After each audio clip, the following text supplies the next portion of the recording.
Hello everyone, I welcome you all to Edify Planet. My name is Nupur. इस video में हम देखेंगे conditional sentences type 2 और type 3। ये डाउट क्लैरिफिकेशन सेशन है। ये सेशन मैं इसलिए बना रही हूँ क्योंकि मुझसे कमेंट बॉक्स पर भी डाउट पूछा गया है और मुझे भी लगता है कि उस पर थोड़ा सा और ज़्यादा क्लैरिफिकेशन की ज़रूरत है। ये है वीडियो का पार्ट 2।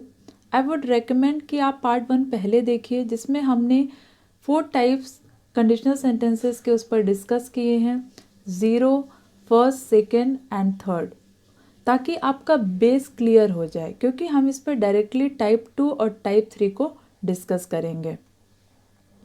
तो क्या डाउट आता है? देखिए, सबसे इम्पॉर्टेंट होता है कि आप किसी भी सेंटेंस को आइडेंटिफाई कर पाएँ कि सेंटेंस जो है वो कौन से टाइप का है। तो मुझे नहीं लगता कि पार्ट 1 को देखने के बाद आपके पास 0 और फर्स्ट कंडीशनल सेंटेंस में कोई भी या कि उसको आइडेंटिफाई करने में कोई भी कंफ्यूजन आएगा। लेकिन टाइप 2 और टाइप 3 में क्या डिफरेंस होता है, इसे हम थोड़ा डिटेल में समझेंगे।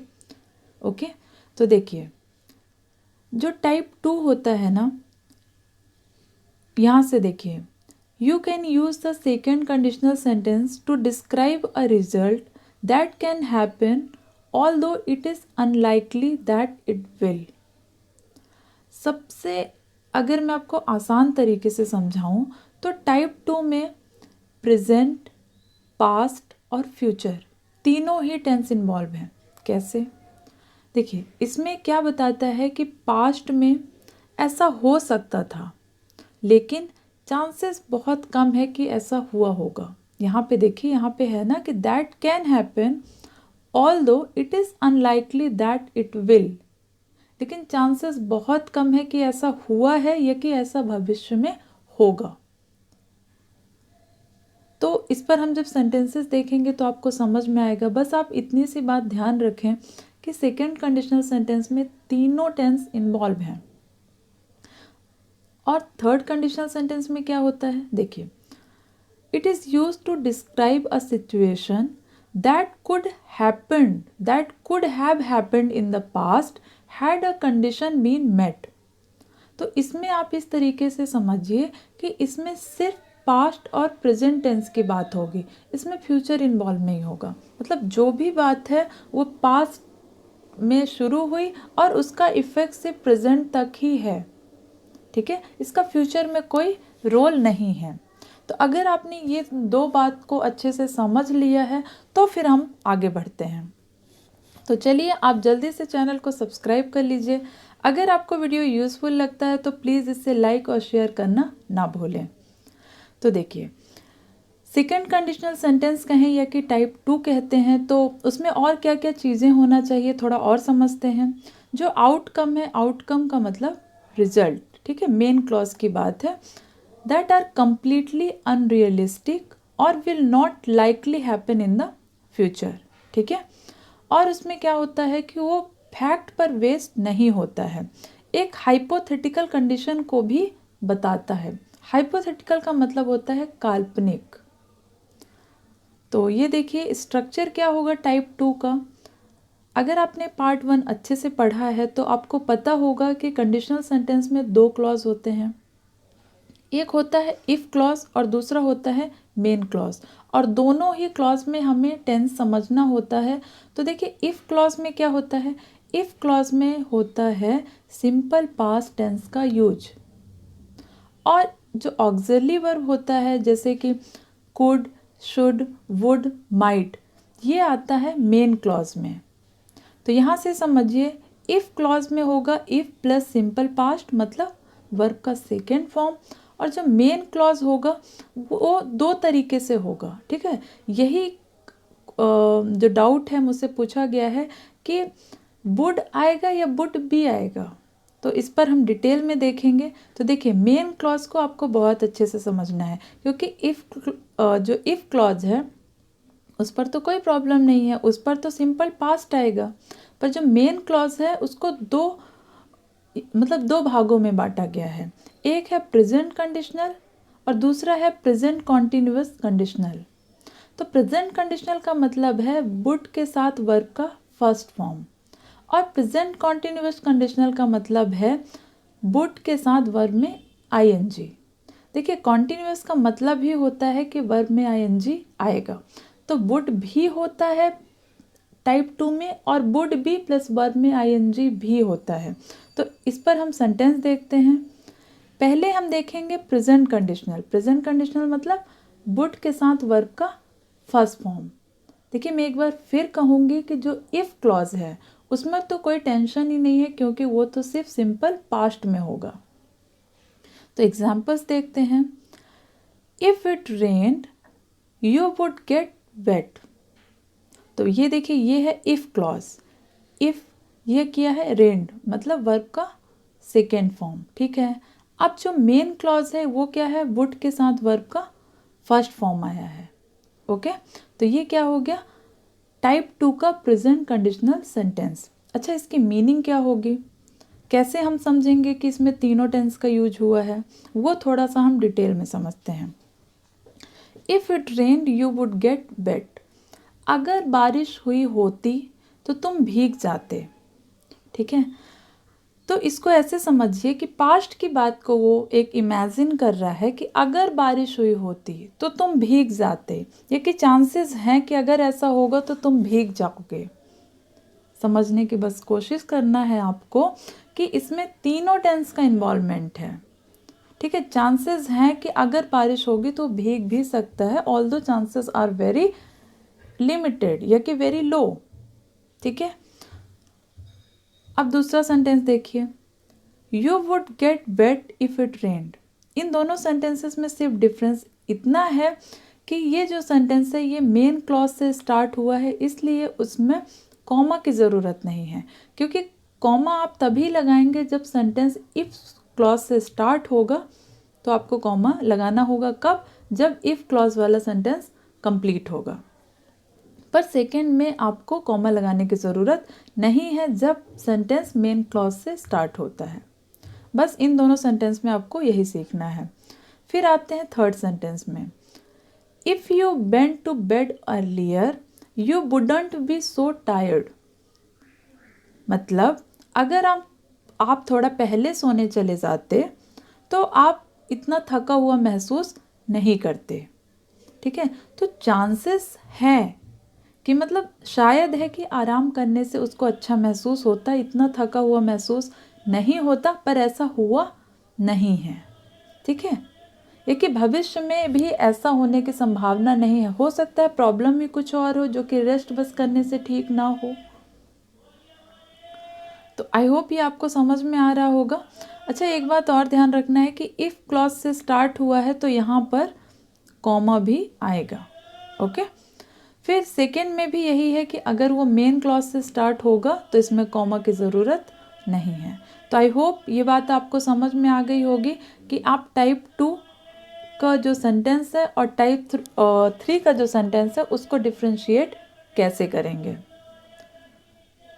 अब हम देखेंगे टाइप 2 का present continuous conditional sentence. Continuous आया है मतलब वुड के साथ बी आएगा और वर्ब में आईएनजी। प्रेजेंट पार्टिसिपल का मतलब होता है वर्ब में आईएनजी और पास्ट पार्टिसिपल का मतलब है वर्ब का थर्ड फॉर्म। अब एग्जाम्पल्स देखिए। I would be working in Italy if I spoke Italian. तो किसी का कहना है कि मैं इटली में काम कर रहा होता अगर मैं मतलब इटालियन जो लैंग्वेज है उसे बोल पाता। पर फैक्ट क्या है कि वो उससे इटालियन लैंग्वेज नहीं आती है और वो प्रेजेंट में अभी इटली में काम नहीं कर रहा है, लेकिन चांसेस हैं कि वो भविष्य में ये लैंग्वेज सीख ले और इटली में काम करे। आप समझ पा रहे हैं ना, लिंक कर पा रहे हैं ना कि कैसे तीनों टेंस इसमें इन्वॉल्व हैं। ओके, तो इसका स्ट्रक्चर क्या हो गया, इफ़ वाला जो होगा वो सिंपल पास्ट में होगा, तो ये देखिए वर्ब का सेकेंड फॉर्म। और ये जो मेन क्लॉज है ये क्या होगा, वुड के साथ बी और फिर वर्ब में आईएनजी। तो जिनको भी ये डाउट था कि क्या ये वुड बी वाला सेंटेंस भी टाइप 2 में आता है, तो जी हाँ बिल्कुल आता है। अब दूसरा सेंटेंस देखते हैं। You wouldn't B smiling if you new the truth. मान लेते हैं कि किसी को कहना है कि वो इतना हंस नहीं रहा होता या नहीं रही होती अगर उसे सच्चाई पता होती, ठीक है। और फ्यूचर में भी चांसेस हैं कि अगर उसे पता चल जाएगा तो वो इतना नहीं मुस्कुराएगा, ठीक है। पर प्रेजेंट की सिचुएशन क्या है कि उसे सच्चाई नहीं पता है एंड जो भी पर्सन है ही और शी इज स्टिल स्माइलिंग। तो ये देखिए, ये भी मेन क्लॉज से स्टार्ट हुआ है, वुड के साथ बी आया है, फिर वर्ब में आईएनजी और इफ क्लॉज में वर्ब का सेकेंड फॉर्म आया है। तो आई होप आपको क्लियर हो रहा होगा। देखिए, मैं ये बोलना चाहूँगी कि आप हिंदी मीनिंग को छोड़िए, आप इन सेंटेंसेस को लिख लिख कर प्रैक्टिस करें, उसका कॉन्टेक्स्ट समझें कि आप ऐसे सेंटेंसेस को कहाँ पर यूज कर सकते हैं। ओके। अच्छा, एक और इम्पॉर्टेंट बात है कि ये जो सेंटेंसेस हैं इसको आप affirmative, negative, interrogative negative form में भी लिख सकते हैं। कैसे, ये देखिए, ये हम मेन क्लॉज की बात कर रहे हैं कि आई वुड बी लिविंग, इसका क्या हो जाएगा negative, I wouldn't be living, है ना।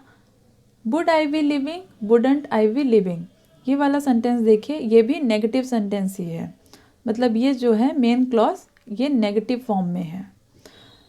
तो आपके लिए एक अच्छा होमवर्क रहेगा, अगर आप जो भी सेंटेंसेस लिखे हुए हैं आप उसके फॉर्म को चेंज करिए, उसमें अफर्मेटिव सेंटेंस बनाइए, नेगेटिव, इंटेरोगेटिव भी बनाइए, ताकि आपकी अच्छी प्रैक्टिस हो जाए।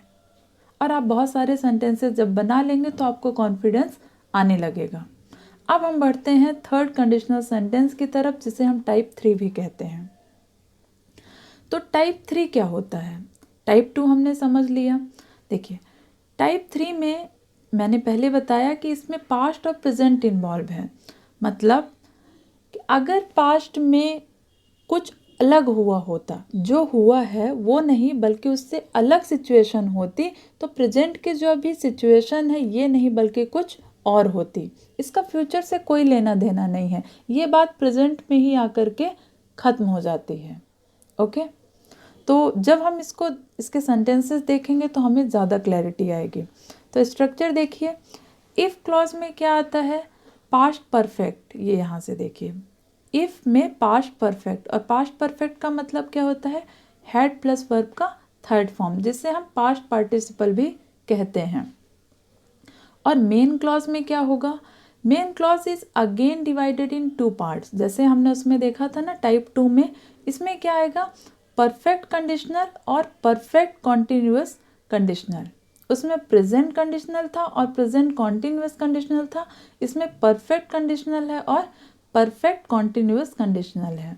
देखिए, जिस तरीके से कॉन्टिन्यूअस के लगते ही वर्ब में आईएनजी आ जाता है, उसी तरीके से परफेक्ट के लगते हैव आना तय रहा, ठीक है। तो ये देखिए, इसका क्या स्ट्रक्चर होगा, परफेक्ट कंडीशनल में वुड के साथ हैव आएगा और फिर वर्ब का थर्ड फॉर्म आएगा, और परफेक्ट कॉन्टिन्यूअस कंडीशनल के साथ क्या आएगा, वुड के साथ हैव, फिर बीन और उसके बाद वर्ब में आईएनजी। तो सेंटेंसेस देखते हैं इस पर। पहले हम देखेंगे परफेक्ट कंडीशनल पर, मतलब वुड के बाद हैव और फिर वर्ब का थर्ड फॉर्म। सेंटेंस देखिए, if it had rained you would have gotten wet. पहले स्ट्रक्चर समझते हैं, इफ से स्टार्ट हुआ है तो कॉमा आएगा, आया है कॉमा, ये देखिए। उसके बाद हम देखते हैं टेंस, हैड आया ना, ऑक्सिलरी वर्ब, फिर वर्ब का थर्ड फॉर्म रेन्ड, और जो मेन क्लॉज होगा वो उसमें क्या आया, वुड आया, हैव आया है और वर्ब का थर्ड फॉर्म आया है। ओके, अब मीनिंग समझते हैं। तो जिसने भी कहा है उसका कहना ये है कि अगर बारिश हुई होती पास्ट में तो तुम भीग गए होते अभी प्रेजेंट में, और वो पर्सन अभी भीगा हुआ नहीं है और ना ही उसके भीगने के आगे कोई चांसेस हैं, क्योंकि ये बात से प्रेजेंट में ही आकर ख़त्म हो जाती है। इसको और अच्छे से आप समझ पाएंगे थर्ड सेंटेंस से। अच्छा, सेकंड में एक बार बात कर लेते हैं, इस पर कुछ नहीं है, ये जो सेंटेंस है सेकंड वाला, ये मेन क्लॉज से स्टार्ट है, तो इसमें कॉमा नहीं लगा हुआ है, बस इसमें इतना ही समझना है। थर्ड में देखिए, you would have passed your exam if you had worked harder. तो ये एक पर्सन दूसरे पर्सन से कहता है कि अगर तुमने एग्ज़ाम में और ज़्यादा मेहनत की हुई होती तुम ये एग्ज़ाम पास कर जाते। ठीक है, इसका फ्यूचर से कोई रोल ही नहीं है। समझ रहे हैं ना आप? कहने का मतलब ये है कि पास्ट में अगर और ज़्यादा उस पर्सन ने मेहनत की होती और अच्छे से पढ़ाई की होती तो उसका ये वाला जो एग्ज़ाम है वो निकल गया होता और उसके पास प्रेजेंट में जॉब होती। तो इस बात का फ्यूचर से कोई लेना देना नहीं है। आई होप ये बात मैं बार बार रिपीट कर रही हूँ ताकि आपको अच्छे से समझ में आ जाए। फिर जो सेकेंड सेंटेंस है उसको बस उसमें थर्ड और फोर्थ में ये डिफरेंस है कि इफ़ क्लॉज को पहले लाया गया है और यहाँ पर कॉमा लगाया गया है। ओके, अब हम बढ़ते हैं type 3 conditional sentence with perfect continuous conditional. तो इसमें क्या हो जाएगा, इफ़ क्लॉज में तो पास्ट परफेक्ट रहेगा, उसमें कोई चेंज नहीं होगा, लेकिन जो मेन क्लॉज है उसमें वुड के साथ हैव, बीन और वर्ब में आईएनजी या कि प्रेजेंट पार्टिसिपल यूज होगा। तो देखिए इसके examples. If the weather had been better I would have been sitting in the garden when he arrived. Structure समझिए, देखिए इफ क्लॉज से स्टार्ट है, ठीक है, और इसके बाद क्या है, हैड बीन। यहाँ पर जो हैड है वो ऑक्सिलरी वर्ब है और बीन का मतलब यहाँ पर होने से है, ये मेन वर्ब है, ये वर्ब का थर्ड फॉर्म है। ठीक है, तो अगर वेदर जो है मौसम और अच्छा होता जो कि नहीं है, I would have been sitting in the garden when he arrive. तो जब वो आया तो मैं गार्डन में बैठी होती, लेकिन रियलिटी क्या है कि मैं वहां पर नहीं बैठी थी। ठीक है, अब देखिए दूसरा sentence. If I had had a ball I would have been playing football. अगर मेरे पास एक बॉल होती तो मैं फुटबॉल खेल रही होती। ओके, तो देखिए यहाँ पर जो हैड है ये क्या है, ये तो ऑक्सिलरी वर्ब है क्योंकि पास्ट परफेक्ट यूज होगा, लेकिन ये जो दूसरा वाला हैड है ये हैव का थर्ड फॉर्म है, मतलब ये मेन वर्ब है और ये यहाँ पर पोजीशन दिखा रहा है, जैसे होता है ना कि वो उस चीज़ को ओन करता है। मतलब if I had owned a ball ये भी आप कह सकते हैं, तो ये यहाँ पर मेन वर्ब है। तो ये हुआ पास्ट परफेक्ट। और दूसरा सेंटेंस है I would have been playing football. Third sentence देखिए, if I had known it was dangerous I wouldn't have been climbing that cliff. Cliff का मतलब होता है चट्टान, एक खड़ी चट्टान। तो एक पर्सन दूसरे पर्सन से कहना चाहता है कि अगर मुझे पता होता कि वहाँ पर खतरा है तो मैं वो चट्टान को कभी भी नहीं चढ़ रहा होता। ठीक है, तो क्या हो गया, इफ को पास्ट परफेक्ट में बनाया है, हैड प्लस वर्ब का थर्ड फॉर्म, और यहाँ पर क्या हो गया, जो मेन क्लॉज है वो वुडंट में आ गया। ठीक है, ये नेगेटिव फॉर्म में बनाया, तो वुडंट के बाद हैव बीन प्लस वर्ब में आईएनजी। तो आप इस पर डिफरेंट फॉर्म में बनाइए, इंटेरोगेटिव में बनाइए, अफर्मेटिव, नेगेटिव में बनाइए, तो आपकी काफ़ी प्रैक्टिस हो जाएगी और आप आगे कभी भी कंफ्यूज नहीं होंगे। ओके, सो हमारा नेक्स्ट वीडियो जो होगा वो होगा मिक्स्ड टाइप में, या कि जिसे हम एक्सेप्शनल और स्पेशल केसेस भी कहते हैं। कंडीशनल सेंटेंसेस को और भी आगे हम डिस्कस करेंगे। तो आई होप आपको समझ में आया होगा, और अगर कोई डाउट है तो आप कमेंट बॉक्स में पूछें। Okay guys, all the best.